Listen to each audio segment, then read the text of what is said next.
In warframe, armor value determines the level of reducing damage to health. And while in general it's not something you get to ask questions about until you're probably a few hundreds of hours deep in warframe, it's something that I think everyone should know about, at least the basics. Because that will help a lot of people when they encounter some enemies that beg us to reduce their armor. Enemies gain extra health and armor with higher levels. There's also other things they gain, but for this video we will focus only on armor. That means that with higher levels comes more armor, and with that, our weapons will just deal less effective damage. This graph shows how armor reduces damage. On the horizontal axis we have a flat value of armor, and the vertical axis shows the effective damage that goes through the said armor. Most star chart enemies land here. Sortie level is about here, with heavy enemies pushing 90 to 94% damage reduction, and steel path enemies double the armor of regular ones. Full builds still have high enough damage not to care about such reduction, but when people make the jump to steel path and don't have full builds, enemy armor doubling alongside their HP can create many issues for them. Double the armor does not mean double the damage reduction, but with extra health on top, it's a hurdle. And this is where it's likely that most people will get familiar with armor and damage reduction, and there are a few means to deal with it. Their status, heat and corrosive, strip armor and are quite effective. There's more than few abilities that do it, few that we can even use through helmets. And there are special mods like Shattering Impact that makes our melee weapons insanely effective at removing armor.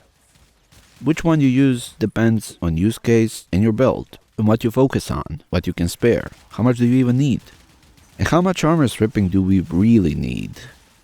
Short answer is not much, until a certain point at least, then we have to strip all of it.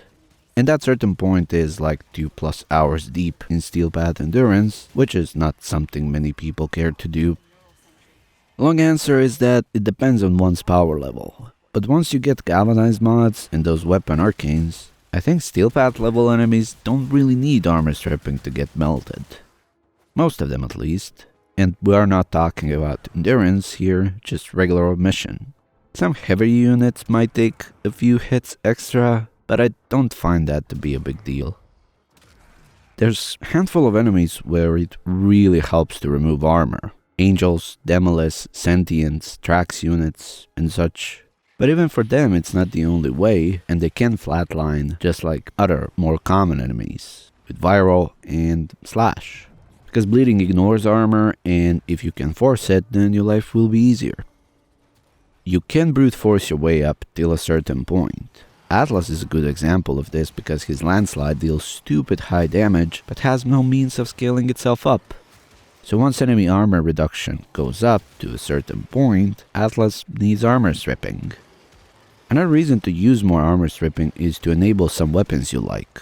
It's not a secret that this game is far from balanced, and some fun weapons are just left in the dirt with constant power creep. Sobek comes to mind, as well as many weapons that are good for damage over time status effects that are not Slash. So it's impossible to say directly how much armor stripping each and every one of us needs with each build, but I can put some pointers. Heat procs 50% armor reduction is more than good enough until a certain point. And that's because of the graph I've shown earlier. Up to a certain point, removing 50% of the armor with heat gives significant improvements, but once enemies dab into like 5000 armor or higher, reducing 50% of that does not really give you much, mere couple of percentages of your total damage.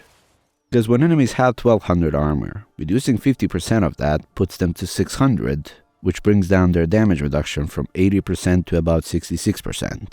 But when armor is 10,000, which is 90% damage reduction, removing 50% of that armor puts it to about 94% damage reduction.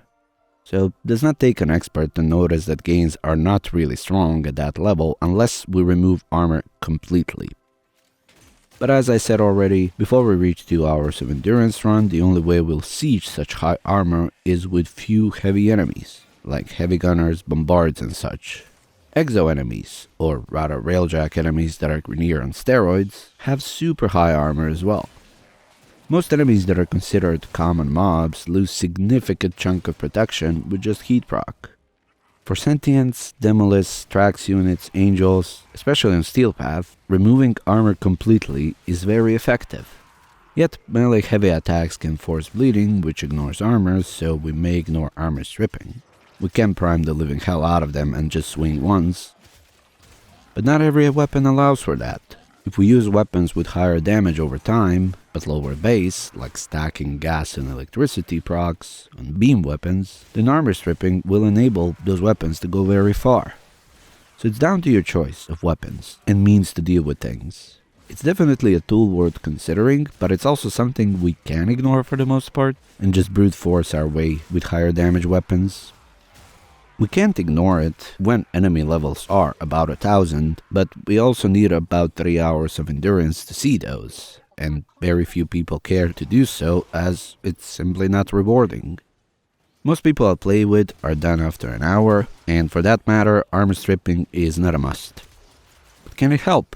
Yes, definitely. But it's about you waiting on if it's worth it, or is it more than good enough to boost everyone's damage and scale up that way, instead of scaling down enemies. Damage buffs are less spammy than armor stripping, and it's trial and error to figure out which one you need with which loadout. But putting heat on your weapons is much easier than either of those options. Yeah, it's less effective, but also more than good enough for everyday use. Let me know your experience with it. Any builds you got that require armor stripping. It's definitely interesting what this change unlocks. I think it's good because of how enemy scaling works. You barely need any armor stripping, and then at a certain point you just simply have to remove it all. No compromises, nothing in between. Except for slash procs and their utter ignorance towards enemy scaling. Because balance. Thank you for watching, and I'll see you in the next one.